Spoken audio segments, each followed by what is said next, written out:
राष्ट्रीय कार्यकारिणीचे किसन चव्हाण सर, तसेच राज्याचे उपाध्यक्ष तालुके सर, वंचित बहुजन आघाडी बीड जिल्ह्याचे दोन्ही जिल्हा अध्यक्ष, तालुका कमिटी, वंचित बहुजन आघाडीचे तमाम पदाधिकारी, तसेच इथे उपस्थित माझ्या माता भगिनी, माझे वडीलधारी मंडळी आणि या चळवळीतल्या या लढाईतल्या तमाम साथीदारांना, तमाम बांधवांना माझा जय जिजाऊ, जय शिवराय, जय ज्योती, जय क्रांती, जय लहूजी, जय मल्हार, जय भगवान, जय सेवालाल, अस्सलाम वालेकुम रहमतुल्लाहि वबरकातुहू आणि जय हिंद. मित्रांनो, सुरू करण्याच्या आधी मी आपल्या सर्वांची दिलगिरी व्यक्त करतो की इथे येण्यासाठी बराच उशीर झाला. बराच उशीर नाही तर 5 तास उशीर झाला. पण आज वंचित बहुजन आघाडीचा पश्चिम महाराष्ट्राचा आणि तसाच मराठवाड्याचा पूरग्रस्त भागामध्ये दौरा होता. आणि जसं आम्ही प्रवास करायला लागलो, जसं आम्ही गावागावांमध्ये जायला लागलो, ठिकठिकाणी जायला लागलो, तसं लोकांचे फोन यायला लागले, आपल्याच तालुक्याचे गावातल्या कार्यकर्त्यांचे फोन यायला लागले की इथे पाणी खूप चढलेलं, आमच्याकडे खूप नुकसान झालं, वंचितची एकदा टीम आली तर बरं होईल, मदत होईल. आणि ह्या मदतीला नाकारता येत नव्हतं आणि म्हणून याच कारणासाठी इथे येण्यास उशीर झाला. आणि दुसरी गोष्ट ज्याच्यामुळे उशीर झाला, ज्याच्यात आपल्या सर्वांना जरा विचार करायला पाहिजे. आपण सगळे बीडचे काय, सगळे वंचित बहुजन आघाडीचे काय, सगळे एकत्रच काम करता, मग आपल्याला एकत्र थांबायला काय पाहिजे. जर तुम्ही प्रत्येक गल्लीत, प्रत्येक चौकात माझी गाडी थांबवून सत्कार करत नसणार तर माणूस एका कार्यक्रमाला पोहोचू नाही शकणार. हे आपण सर्वांनी जरा समजून घेतलं पाहिजे. आणि हे खास करून वंचित बहुजन आघाडीच्या तालुक्याच्या आणि जिल्ह्याच्या पदाधिकाऱ्यांसाठी ही सूचना आहे. पण तेच बोलत असताना मला आपल्या सर्वांना एक विनंती करायची. आपल्याला आठवत असेल की 2019 मध्ये महाराष्ट्रामध्ये खूप मोठ्या परिस्थितीमध्ये पूर आला होता. आणि जिथे जिथे जमलं होतं तिथे तिथे वंचित बहुजन आघाडीच्या लोकांनी, कोणी आदेश नव्हता दिला, बाळासाहेबांनी आदेश नव्हता दिला, रेखाताईंनी आदेश नव्हता दिला, कोणतीही सूचना नव्हती आली. पण जिथे जिथे जमलं होतं तिथे तिथे वंचित बहुजन आघाडीच्या लोकांनी पूरग्रस्तांच्या मदतीला धावून गेले. जिथे जमलं तिथे कडधान्य पोहोचवलं, अन्न पोहोचवलं, जेवणाचं राशन सामान पोहोचवलं, जिथे जमलं तिकडे औषध पाणी पैसे पोहोचवले, मेडिकल कॅम्प केले. आणि एवढंच नाही तर वंचित बहुजन आघाडीच्या कार्यकर्त्यांनी सांगली जिल्ह्यामधील ब्रह्मनाळ हे गाव 2019 मध्ये दत्तक घेतलं. आणि ह्याच धर्तीवरती मी आपल्या सर्वांना विनंती करतो की ह्या गेल्या 5-6 दिवसातला पाऊस बघून, अतिवृष्टी बघून, जिथे जिथे आपल्याला मदतीचा हात पुढे करता येईल, जिथे जिथे पूरग्रस्तांना आपल्याला मदत देता येईल, तिथे आपण कृपया मदत द्यावी अशी मी आपल्या सर्वांना कळकळीची विनंती करतो. पण मित्रांनो, या पूर परिस्थितीचा जरा आपण अभ्यास केला पाहिजे, जरा समजून घेतलं पाहिजे. आपल्या सर्वांना माहिती आहे की जून जुलैमध्ये महाराष्ट्रामध्ये पाऊस होतो आणि सप्टेंबरमध्ये पाऊस थांबतो. या वर्षी मे महिन्यामध्ये पाऊस चालू झाला आणि आता ऑक्टोबर उजाड आला आहे तरी पाऊस थांबलेला नाही. तुम्हाला आम्हाला दिसतंय पाऊस पडतोय, आपल्या डोळ्यासमोर पाऊस पडतोय, आपल्या शेताचं नुकसान होतंय, आपल्या घरामध्ये पाणी जात आहे, रस्ते वाहून जात आहेत, गाड्या घोड्याचं नुकसान होत आहे, सामानाचं नुकसान होत आहे, शेतमालाचं नुकसान होत आहे, मालमत्तेचं नुकसान होत आहे. हे तुम्हाला आम्हाला दिसतंय, तुम्हाला आम्हाला भोगतोय, आपण जगतोय रोज. पण इकडच्या सरकारला हे का दिसत नाही, हा माझा महत्वाचा प्रश्न. पाऊस पडतो मग सगळ्यांच्यावरती पडतो आणि मदत ही सगळ्यांना झालेली पाहिजे, ही आज परिस्थिती आपण समजून घ्या. मे महिन्यामध्ये पाऊस चालू होतो, 3 महिन्यापेक्षा जास्त अतिवृष्टीचं वातावरण आपल्याला दिसतं, पूरग्रस्त भागामध्ये खूप नुकसान होतं, तरी सरकार कोणत्याही बाजूने डोळे उघडत नाही आणि पूरग्रस्तांच्या मदतीला जात नाही. आपण आपल्या जिल्ह्याची परिस्थिती घ्या, आपण मराठवाड्याची परिस्थिती घ्या. एक तरी मंत्री संत्री पाहणी करायला आले होते, शेतकऱ्यांच्या भेटीला गेले होते नाही, किंवा कोणत्याही शेतकऱ्याला, कोणत्याही माणसाला कोणत्याही प्रकारची मदत दिली गेली होती का? नाही. आणि म्हणून मी याच्यासाठी म्हणतो की हे आज महाराष्ट्राचं जे सरकार आहे ते झोपलेलं आहे. कारण आपण वस्तुस्थिती समजून घ्या, महाराष्ट्र राज्याकडे 3 निधी आहेत. पूरग्रस्तांना मदत करायला, अतिवृष्टीमध्ये मदत करायला, शेतकऱ्यांना मदत करायला, सामान्य नागरिकांना मदत करायला या सरकारकडे तीन निधी आहे, पण तरी आपण सरकारला विचारलं तर सरकार म्हणतं आमची तिजोरी खाली, आमच्याकडे पैसे नाही. आणि जे सरकारकडनं मदत जाहीर झाली ती लोकांच्या तोंडावरती अपमान केल्यासारखी मदत आहे हे आपण समजून घेतलं पाहिजे.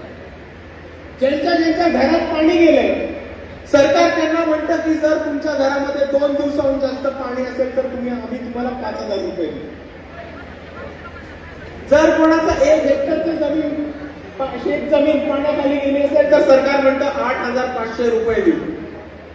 जर कोणाचं जनावर असेल, दुधाळ जनावर असेल तर 4,500 रुपये सरकार देणार म्हणतं. आणि बांधकाम ओढकामातलं जनावर असेल तर त्यांना 2,000 रुपये ते सरकार मोबदला देते. आता तुम्ही हा मोबदला बघा, 5,000 रुपये. ज्या लोकांचे 2 दिवसापेक्षा जास्त पाण्यामध्ये घर, 5,000 रुपये पुरेत का आपल्याला? 5,000 रुपयामध्ये एका कुटुंबाचं भागणार आहे का? दुसऱ्या बाजूला 1 हेक्टर ज्याची जमीन आहे, 1 हेक्टर त्याची जमीन आहे, त्याला 8,500 रुपये देतात. तो शेतकरी आहे, मालक आहे त्या जागेचा, भिकारी नाहीये भारत सरकारचा, महाराष्ट्र सरकारचा,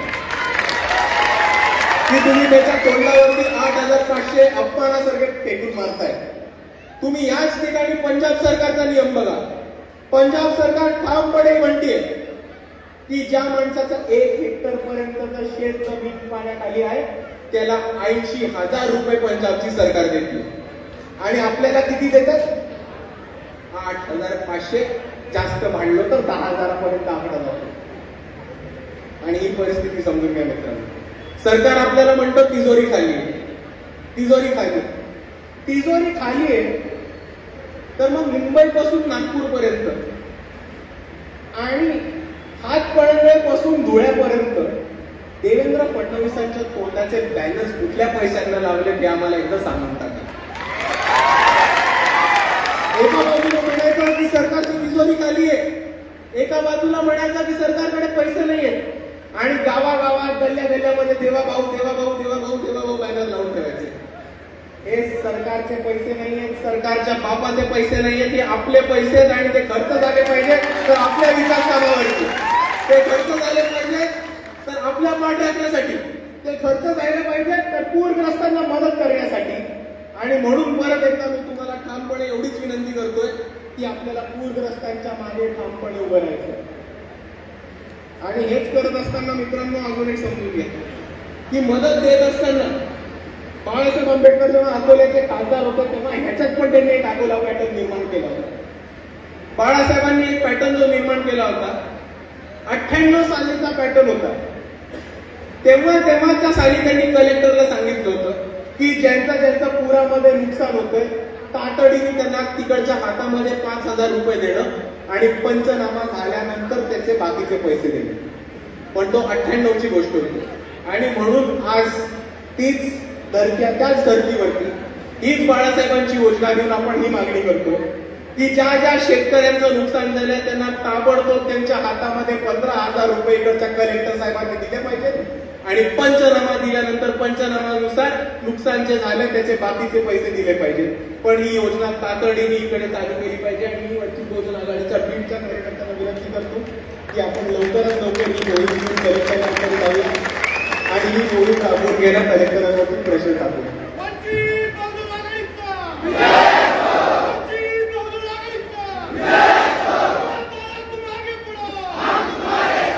आणि दुसऱ्या बाजूला इकडे अजून एक मोठा प्रॉब्लेम झाला. आपल्या भागामध्ये सावकारी, प्रायव्हेट फायनान्स, मनी लेंडर यांनी खूप मोठ्या प्रमाणामध्ये लोकांना पैसे दिले आणि आता शेतकऱ्यांचे, कष्टकऱ्यांचे जो नुकसान झालं त्याच्यानंतर हे वसुलीसाठी येणार आहे. मी या सावकारांना, फायनान्सवाल्यांना एक आवाहन करतो की आता माणुसकी दाखवायची वेळ आली आहे. तुम्ही कृपया करून माणुसकी दाखवा. पूरग्रस्तांची हालत खराब झालेली आहे, अतिवृष्टीची परिस्थिती आहे, लोकांचं बऱ्याच मोठ्या प्रमाणामध्ये आर्थिक नुकसान झालेलं आहे. आणि ह्या परिस्थितीमध्ये फायनान्सवाल्यांनी आणि सावकारांनी वसुली करताना किंवा वसुली थांबवावी आणि या लोकांचं पूर्ण कर्ज माफी करावी असं मी त्यांना सांगतो. आणि आतापर्यंत आतापर्यंत केलेलं हे आव्हान होतं. याच्या पुढे धमकी समजायची असेल तर धमकी समजा. पण जर हे फायनान्सवाले सावकार या परिस्थितीमध्ये आपल्या गावामध्ये घुसले वसुली करायला, तर ते गावाच्या बाहेर पडणार नाही, एवढं मी तुम्हाला नक्की सांगतो.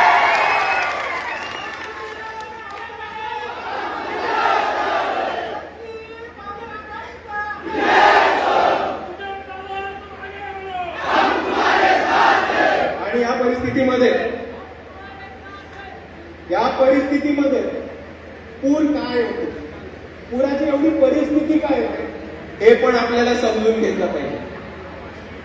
आणि पुराची एवढी परिस्थिती काय होते त्याचा जर आपण शोध घेतला तर आपल्याला त्याच्यावरती एकच उत्तर मिळतं.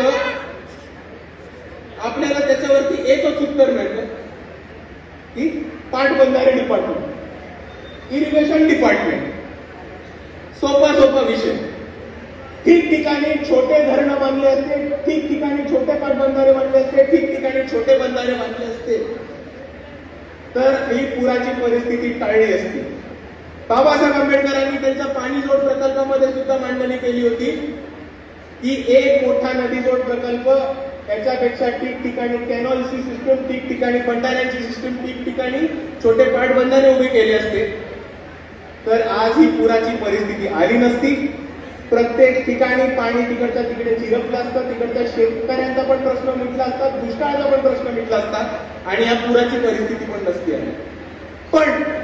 पण इरिगेशन डिपार्टमेंटचं बघितलं, पाटबंधारे डिपार्टमेंटचं बघितलं, तर त्यांचं एक सोपं गणित आहे की छोटे छोटे बंधारे बांधून जितके पैसे कमवता येतात त्याच्याहून खूप जास्त पैसे एक मोठं धरण बांधून कमवता येतात. आणि मग महाराष्ट्रामध्ये 3-4 ठिकाणी जर मोठी धरणं टाकली नसती तर मग जाणत्या राजांनी महाराष्ट्राचं पाणी पश्चिम महाराष्ट्रामध्ये कसं फिरवलं असतं, आपण आपल्या सर्वांना प्रश्न पडला पाहिजे. आणि आपण या पाटबंधारे डिपार्टमेंटचं बोलतो तर त्याच्याबद्दल एक समजून घेतलं पाहिजे. त्याच्याबद्दल बरंच करप्शन येतं. रेती माफिया येते, वाळू माफिया येते, पाणी फिरवलं जातं. आणि खास करून साखर कारखानदारांसाठी आणि जिथे जिथे ऊसाची शेती होते तिथे दुष्काळी भागातलं पाणी फिरवलं जातं आणि त्याच्या ते पाणी फिरवल्यामुळे पण आपल्याला अर्ध्या महाराष्ट्रामध्ये दुष्काळाची परिस्थिती आणि अर्ध्या महाराष्ट्रामध्ये पुराची परिस्थिती येते. आणि तुम्ही या पाटबंधारे डिपार्टमेंटचा इतिहास बघितला तर ते एकाच कुटुंबाकडे होतं. पहिले पदमसिंग पाटीलकडे होतं, पदमसिंह पाटलांकडे होतं, मग त्याच्यानंतर ते शरद पवारांकडे आलं आणि मग कितीतरी वर्ष ते अजितदादांकडे आले. आणि अजितदादांनी त्याच्यामध्ये जो करप्शन केलंय, अजितदादांनी सिंचन घोटाळा जो केलाय तो वाचवण्यासाठीच तर सकाळी 6 वाजताची शपथ झाली मित्रांनो.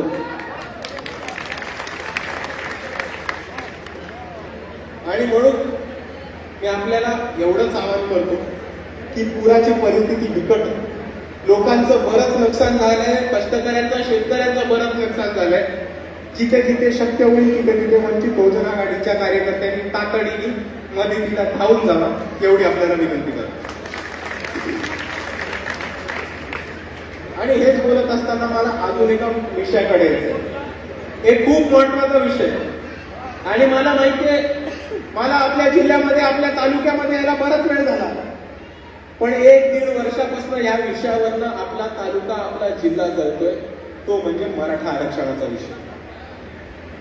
मित्रांनो, आज एक खूप मोठ्या प्रमाणामध्ये एक मराठा वर्ग आरक्षणाच्या माग करतोय. गरीब मराठा आरक्षण मागतोय आणि त्यांना आरक्षण मिळायला पण पाहिजे, कारण मराठा समाजामधला एक खूप मोठा वर्ग हा गरीब आहे आणि त्यांना मराठा समाजाच्या नेत्यांनीच त्यांच्या समाजाला वंचित ठेवलेले आज ही परिस्थिती दिसते. आणि पण जेव्हा आम्ही हे म्हणतो की मराठा समाजाला आरक्षण मिळालं पाहिजे, तेव्हा आमची ही पण तितकीच ठाम मागणी आणि भूमिका आहे की मराठा समाजाला आरक्षण दिलं तर ते 50% वर, कारण ओबीसीचं ताट आणि मराठ्यांचं ताट हे कोणत्याही परिस्थितीत वेगळं राहिलं पाहिजे आणि मराठ्यांना आरक्षण दिलं तर ते ओबीसीचं ताटात पडणार.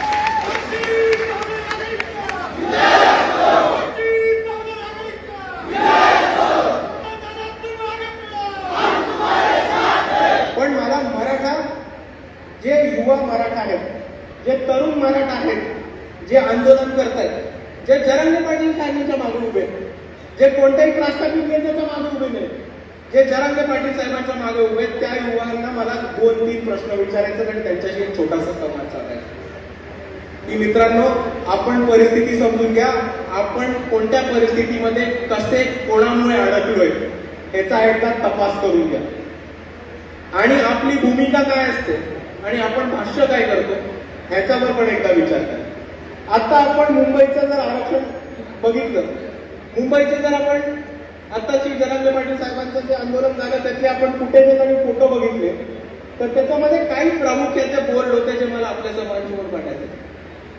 एक पोरगा पोट पकडून उभा होता की महाराष्ट्राचा 7-12 आमच्या बापाच्या नावाने आम्हाला आरक्षण मिळवण्यापासून कोण थांबवणार.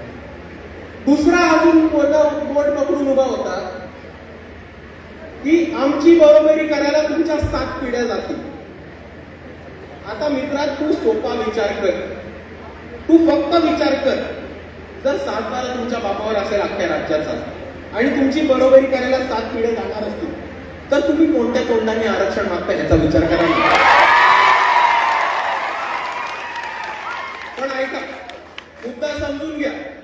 या तरुणांना, या युवकांना त्यांच्या समाजाच्या नेत्यांनी फसवलंय, भरकटवलंय, ही परिस्थिती आपण सर्वांनी समजून घेतली पाहिजे. आपल्याच बीडची परिस्थिती घ्या. शिक्षण संस्था कोणाच्या आहेत? साखर कारखाने कोणाचे? वरती जाऊ नांदेडला. शिक्षण संस्था कोणाच्या? साखर कारखाने कोणाचे? खाली लातूरला. शिक्षण संस्था कोणाच्या? साखर कारखाने. आता ह्या शिक्षण संस्थांच्या मराठ्यांनी, या साखर कारखान्याच्या मराठ्यांनी त्यांच्याच समाजातल्या कष्टकरी, शेतकरी, गरीब पोरांना वंचित ठेवले. ही परिस्थिती आपण सर्वांनी ठामपणे समजून घेतली पाहिजे. आणि आरक्षणाबद्दलच बोलत असताना आम्ही आरक्षणाबद्दल भूमिका नेहमी स्पष्ट केली. आम्ही आरक्षणाबद्दल भूमिका नेहमी स्पष्ट केली की वंचित मराठ्यांना, गरीब मराठ्यांना आरक्षण मिळायला पाहिजे, पण ते ओबीसीच्या ताटातलं नाही. पण ह्याच्यावर महत्वाचा एक मुद्दा या महाराष्ट्रामध्ये आणि भारतामध्ये उपस्थित होणाऱ्या मित्रांनो, आपण याची काळजी घेतली पाहिजे. आता तुम्हाला वाटेल की मी लय लांबचं बोलतोय, पण मुद्दा तुमच्यासाठी सोपा करून जोडतो. आपल्या पैकी किती लोकांचे ओळखीचे नातेवाईक अमेरिकेमध्ये आहेत? हात वर करून दाखवा. ओळखीचे कोणाचेच नाही. जर तुम्ही अमेरिकेला अप्लाय करायला गेलात तर अमेरिकेला एक व्हिसा मिळतो, H-1B नावाचा व्हिसा. H-1B व्हिसावरनं आपल्याला अमेरिकेत नोकरीसाठी, शिक्षणासाठी जायला मिळतं. आता प्रॉब्लेम असा झालाय की आपले जे शेट आहेत आणि अमेरिकेचे ते तात्या आहेत. आपले शेट कोण आणि अमेरिकेचं तात्या कोण? यांचं जरा वाजलंय. सोपं करून सांगायचं तर यांचं जरासं वाजलंय. आणि यांचं वाजल्यामुळे पुढच्या वर्षीपासून तात्या ट्रम्प हा H-1B व्हिसा बंद करणार आहे. आता H-1B व्हिसा बंद केला की तिकडे असलेल्या भारतीयांचं काय होणार आहे? ढुंगणावरला परत भारतात सरळ सरळ. मग आता हे भारतात आलं की आपले शेट यांच्यासाठी नोकरी, शिक्षण, आरोग्य, रोजगार कुठनं उपलब्ध करून देणार आहेत? कुठनं उपलब्ध करून देणार आहेत? माहिती आहे कोणाला कुठनं उपलब्ध करून देतील? हे उपलब्ध करणारे आपलं आरक्षण बंद करून, आपलं आरक्षण बंद करून ज्या नोकऱ्या राहतात, आपलं शिक्षणातलं आरक्षण बंद करून ज्या सीट्स राहतात, त्या ह्या येणाऱ्यांना देता प्रकार इकडचा मोदींनी ठरवलेला आहे. आणि त्यालाच हातभार घालणाऱ्या इकडचा प्रत्येक राजकीय पक्ष त्याच्यामध्ये उभा आहे. मित्रांनो, 2 आठवड्यापूर्वी सुप्रियाताईंचं वक्तव्य ऐकलं असेल तुम्ही की जातीचं आरक्षण बंद करून आर्थिक निकषावरती आरक्षण चालू करा. आता मला एक गोष्ट कळत नाही की शरद पवारांच्या कुटुंबामध्ये कोणत्या माणसाला आर्थिक निकषावरती आरक्षण मिळणार आहे. पण भाजप असो, राष्ट्रवादी काँग्रेस असो, हे दोन्ही पक्ष एकत्र येऊन आपले जाती आधारित आरक्षण रद्द करणार आहेत आणि आपल्याला कोणत्याही परिस्थितीत त्याचा विरोध करायचा मित्रांनो हे लक्षात ठेवा. कारण तुम्ही बघितलं असेल आता एक वारं व्हायला लागले, आरक्षण कशाला पाहिजे, आरक्षण कोणाला पाहिजे. आणि तुम्ही सोशल मीडियावरती बघितलं असाल, चौकात बघितलं असेल, तोंडावरती बोलायला लागलेत आता आपल्याला की आरक्षण कोणाला लागतं, ज्यांना डोकं नसतं त्यांना. अजून काय बोलतात आपल्याला, आरक्षणवरती पडणारे किडे, फुकटे, बिबटे, निळी कबूतर, लायकी वाचणारी लोक. मित्रांनो, आता वेळ आणून पाहिजे की आरामखोरांना दाखवायची की आंबेडकर वागायची लायकी काय.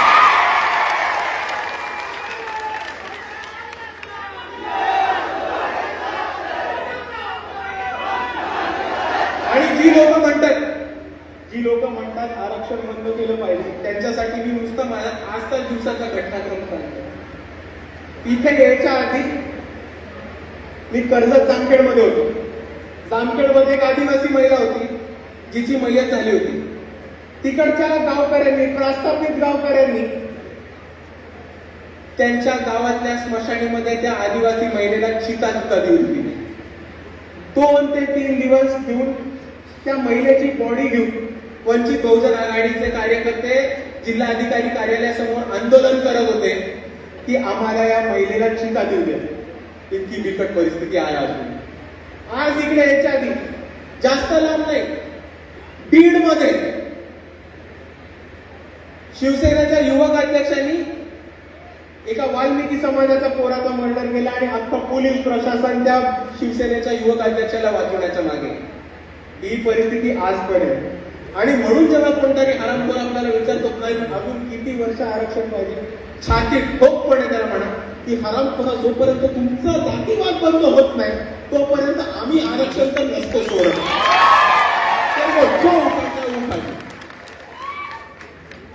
आणि म्हणून जाता जाता मी आपल्या सर्वांसमोर एवढंच म्हणणार आहे की या येत्या काळामध्ये आपल्या सर्वांना एकत्र येऊन लढायचं, आरक्षण टिकवून ठेवण्यासाठी लढायचंय, आपल्या पुढच्या पिढीच्या भविष्यासाठी लढायचंय. आणि आजपर्यंत आपण जे कमवलंय ते टिकवून ठेवायचं असेल तर त्याच्यासाठी पण लढायचं.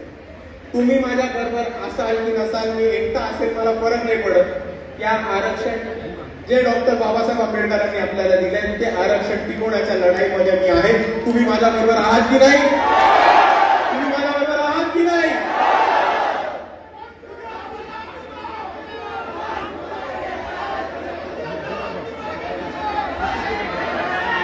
आणि ही लढाई शेवटपर्यंत लढायची. आणि या लढाईमध्ये आपला एकच नेता आहे. आपला नेता कोण? आपला नेता कोण? आणि आपला पक्ष कोणता? वंचित बहुजन आघाडीचा. एबीपी माझा, उघडा डोळे बघा नीट.